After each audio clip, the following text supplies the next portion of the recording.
when you talk about the shortfall, is that simply on the sale, or is that taking into account the value that'll be generated from those sales?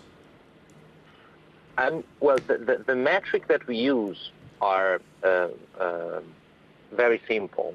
So the first one, which allows us to get to the value of the listed stake, is simply given by the value of the actual residual stake of the government in listed companies.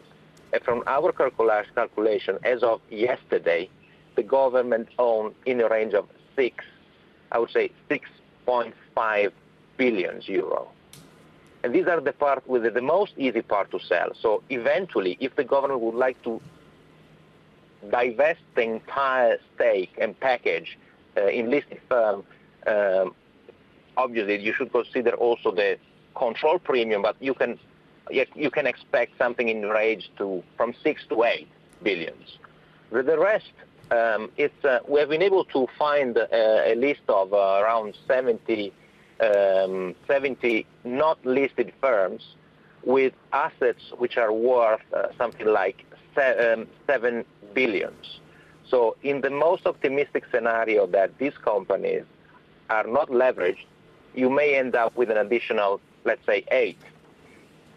We have no clue about the possible valuation measure for the rest of the assets. I tried to get some information from some detailed information, but still wasn't able to find it.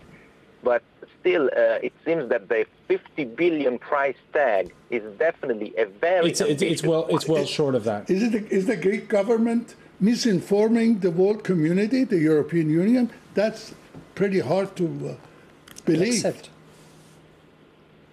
These are official numbers they have given to their European partners. They have been communicated to the European partners. Bernardo Bartolotti? Yes.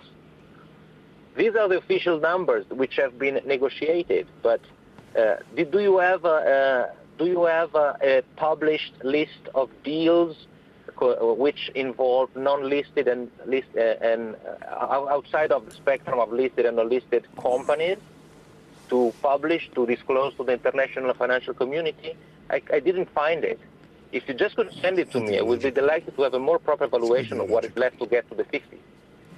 All right. In any case, there is growing... Might I intervene at this point? Sure. Yeah. Let's hear from Yanis Varoufakis in Athens. Yes. Apologies for butting in. It's just that I'm tempted. 2 points. Firstly, I agree entirely that with my colleague from Italy that 50 billion is pie in the sky. It's a science fiction scenario.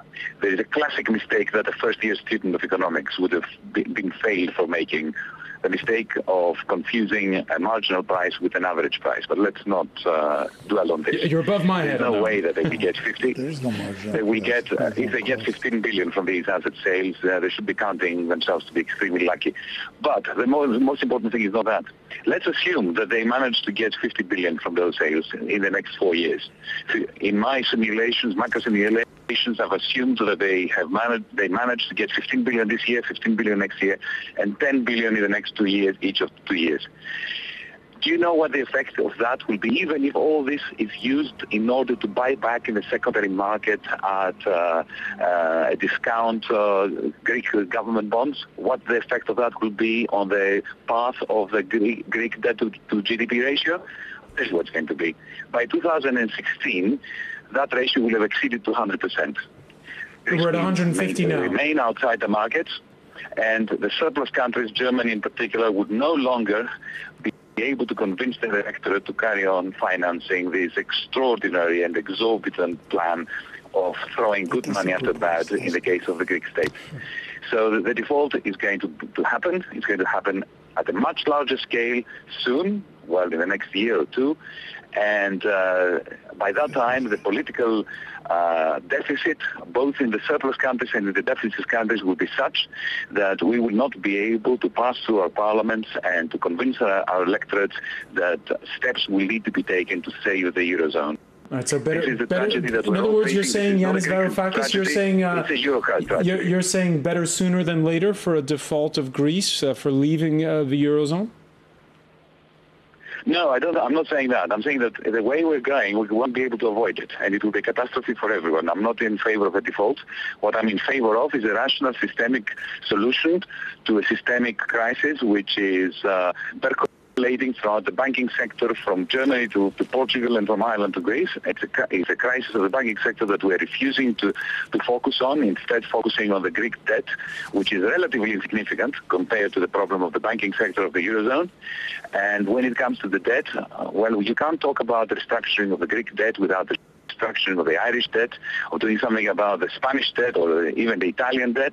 This is a European crisis, and we have to deal with it as if it were, and because it is, a systemic crisis of the euro.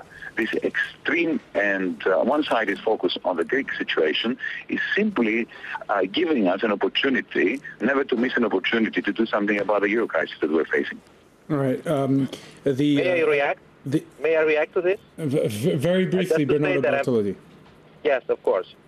Just to say that I'm totally sympathetic with the observation made. The package, and it seems to follow very much in the sort of European version of Washington consensus style of structural reform, which should be reconsidered very soon with additional new measure with more perspective and context. That's it. Let me react to this. I think you guys are approaching it from an ideological point of view rather than from a practical point of view. This is a Greek problem, and you're expecting the rest of the world, the rest of Europe, to pay for it without affecting anything in Greece. I think that's very unrealistic. The problem started with Greece, and I think the solution has to start first in Greece and then in other countries. Excuse me, sir, but what is so logical about saying that when you have a bankruptcy problem, you do not solve it by a means of expensive loans and austerity that reduces the GDP from which those loans will be repaid? Where is the ideology involved in that? When you talk about the Washington consensus, has nothing to do with this. I didn't mention the Washington consensus. I'm not. I don't know who is on the other side. I just hear it on this side. All right. It's me. Isn't that the approach that the package has been unfolded is exactly the sort of conditionality mechanism. You restructure, you implement fiscal austerity, we give you the loan. That's Washington consensus. Let's make this just a little bit more concrete, because many of us are not following what the Washington consensus is. But we'll just to pick up on one point that Yanis Varoufakis made, that Greek citizens not the only ones who are thoroughly fed up with their politicians, and it's pretty easy to see why. We've talked about the indignados in Spain. You can see why when you look at the unemployment numbers from across the continent, and the unemployment numbers that you see of certain select countries. The EU average, 9.4% on that graph, 6.1% in Germany, and look at Spain, 20.7%. What people are asking up and down this country is, what is he doing to our NHS? What the whole country will have noticed is at a time when people are worried about strikes, he can't ask about strikes because he's in the pocket of the unions. What the whole country will have noticed is at a time when Greece is facing huge problems over its deficit, he can't talk about Greece because his plan is to make Britain like Greece. And there again, etimus aravantinos. We conclude with Greece's good name being used not in a favorable light. What's your reaction when you see those images? Well, we have been in focus for several months now, but previous, speakers have not talked. You spoke about Europe. They haven't placed Europe in the context. I would say that we are in quite dynamic situation, and so far, Europe has responded quite well. Of course, it's not as fast as the market, but it did respond. So it did. And more response will be needed now. It did show, a huge solidarity towards Greece and in concerning all European debt crisis. So So Greece not being left out on lurch. We're going to have to leave it there because we're running out of time. But I want to thank you, Etimos Aravantinos, for joining us. I want to thank Ali Fatemi, and for joining us from Turin, Bernardo Bartolotti, and from Athens, Yanis Varoufakis. And thank you for being with us for the France 24 debate.